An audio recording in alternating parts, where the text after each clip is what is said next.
non như mùa đông mưa buồn rơi. Ôi tình tôi dở dang rồi. Tình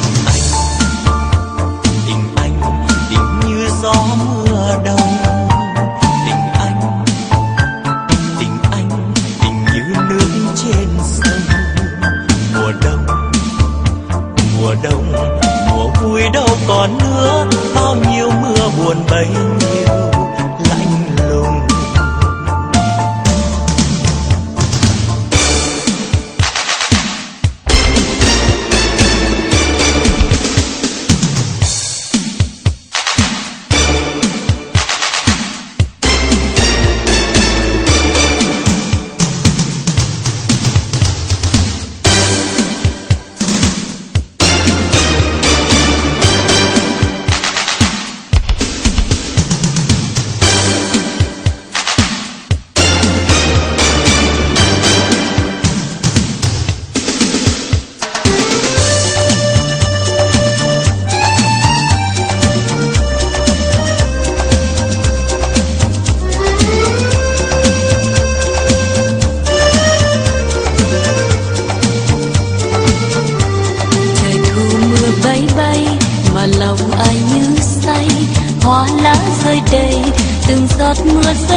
Hòa nhịp tim chơi vơi, gió cuốn mây trôi, ai đi ngoài mưa.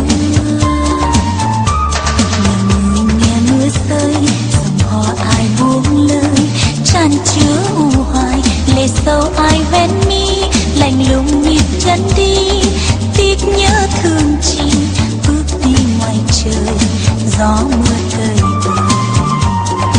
Mưa rơi rơi bóng em như làn khói. Mưa rơi rơi bóng em xa ngàn khơi.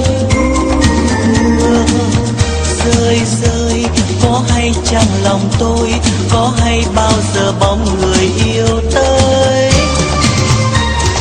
Anh xa xôi bóng mưa giăng bờ tôi. Anh xa xôi áo bay trong chiều rơi. Anh xa xôi áo ôm tim lẻ loi, tim lên khung trời nhớ nhung đầy vơi.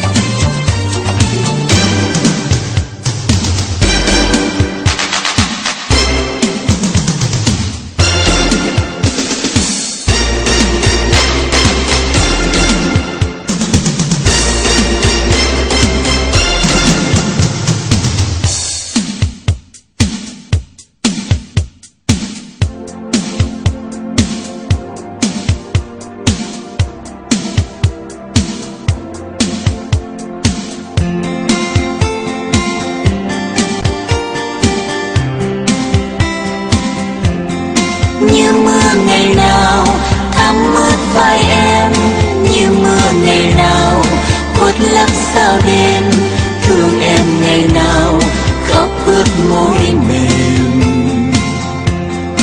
Thương nhau thật nhiều, biết mấy tin yêu, cho nhau trọn tình, dẫu có điêu linh, xa nhau trọn đời, vẫn nhớ thương nhau. Mưa bay bay đường khuya vắng không người, dìu em trong cơn mê dài tăm tối. Làm sao cho anh đi vào nắng ấm ban mai, để giấc mơ đẹp mãi trong tương lai. Bàn tay anh xanh xao vì cơn lốc bao ngày, bờ môi yêu như không còn hơi ấm. Làm sao cho anh đi vào thơ ấu xa xưa, chỉ có em lòng vui sau cơn mưa. Khi mặt trời vắng bóng, khi lời nguyện khuất lấp, nghe lạc loài kiếp sống sao mỏi mong. Như giọt buồn nước mắt mưa ngại ngùng, theo hắt thương người về vút xa trên đường xa.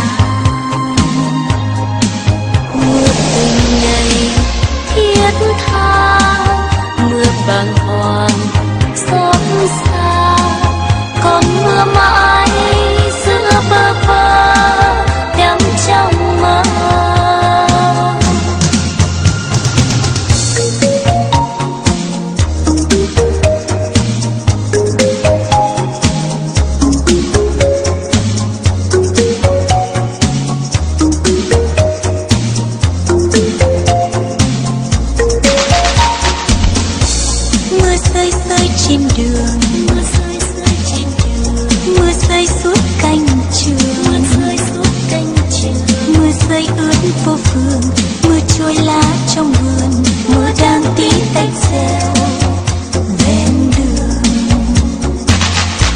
Mưa rơi trên sông dài, mưa qua khắp non đồi, mưa cho thắm hoa đời, mưa trôi hết u hoài, mưa cho đám lúa non mỉm cười.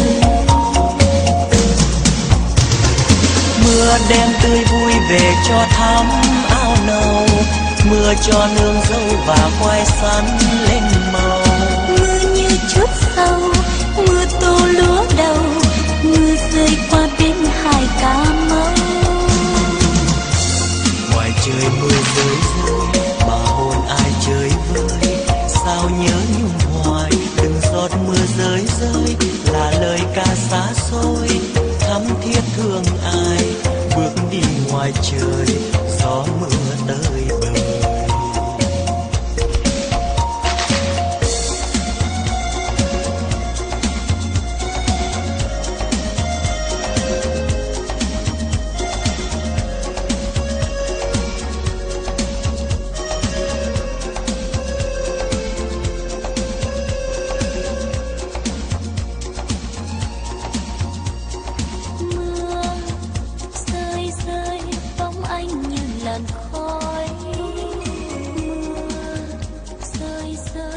Bóng anh xa ngàn